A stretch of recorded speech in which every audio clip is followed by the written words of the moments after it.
right now we're going to talk about there's been an effort by certain Christians to reach out to younger people to get them interested in Jesus because they're not.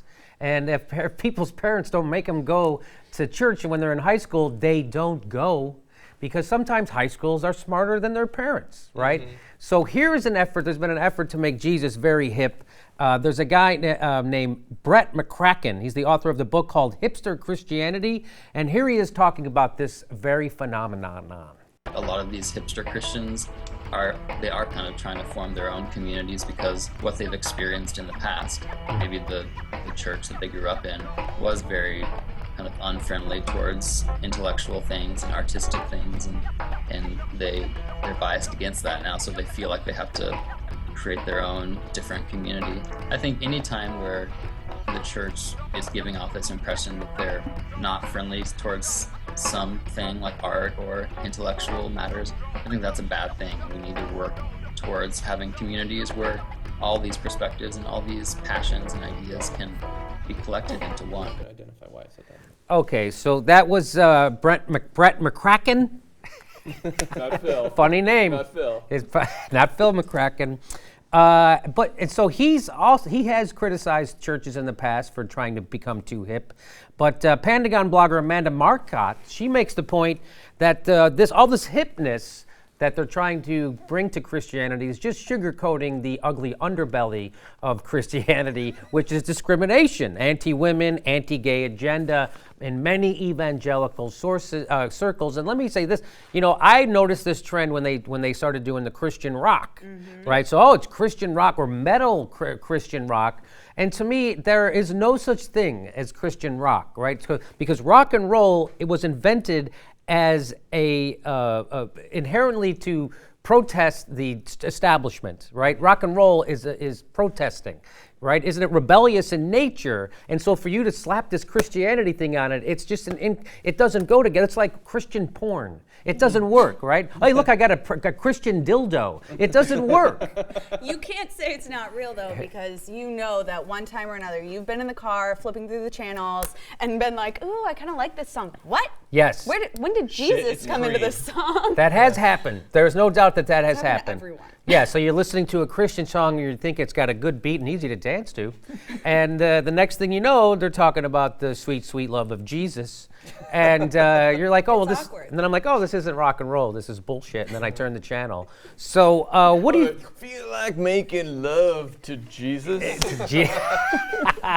Let it roll down the. Anyway, so what do you think about this? And I don't know if you're religious or whatever. You don't have to. I'm not the man. You don't have to answer any questions. But do you think this is going to work? Trying to make Jesus hip to young people?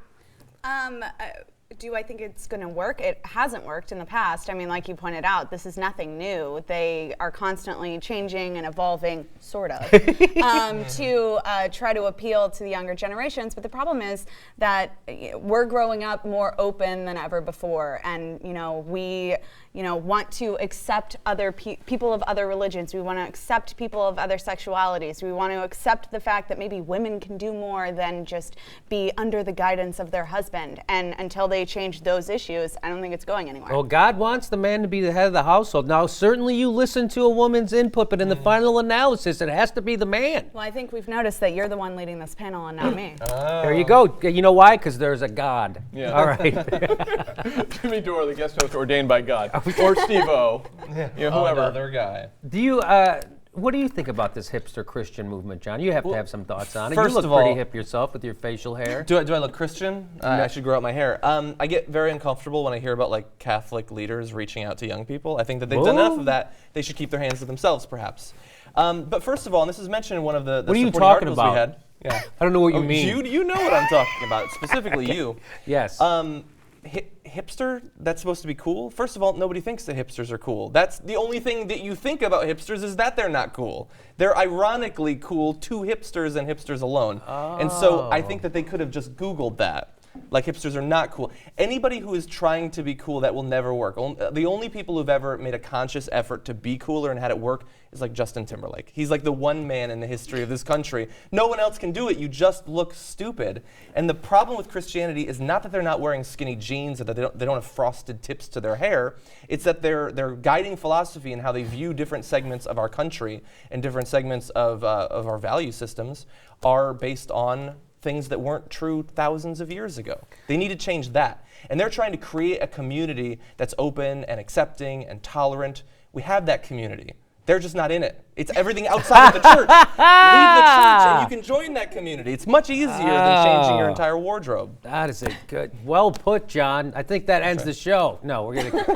We can do more. That was really well put. Now, what do you think about the hipster Christians? Well, I think it was interesting when he was talking about how the church has been perceived to be opposed to art and that they have to be open to art. And what is art but it's supposed to be thought provoking and make you question, and that's antithetical to what the church is about. I mean, but they will consider good stained glass though. But they will tell you. I had the Christians who I've talked to, they'll say, "Oh no, we encourage questions. We all question," and then I always come back with, "Yeah, but you only encourage one answer, right? You don't get to have your own answers. Like, hey, I think this is all bullshit. That's fine. That's fine." But what I think there is a possibility for this because there is a precedent where something that is not particularly cool has made itself cool, and so it's selling a product. I mean, if you look at it from a corporate standpoint, they're trying to sell a product, which is Christianity, to young people, and there are corporations like, Pepsi or Apple or MTV who have taken what is a corporate structure, and we're just trying to make money off of you, and that's what the church is trying to do too. We're just trying to get something from you,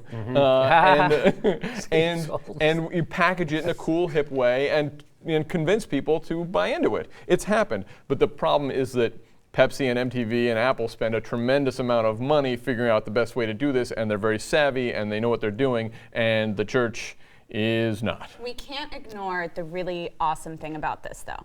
So they're saying Jesus was the original hipster. Hopefully this will be the end of the hipster, because once something moves into kind of evangelical Christian society, everyone else is like, ooh. No. Yeah, it's like if they embrace twerking, I think it would be over with twerking. We should send them a letter about that. You guys, if you want to get rid of twerking, say it's cool, yeah, right? This is like, the first time you hear your parents saying some catchphrase. Like my first time I heard my stepmother say, "Well, he's not a happy camper." I'm like, well, nobody's saying that anymore.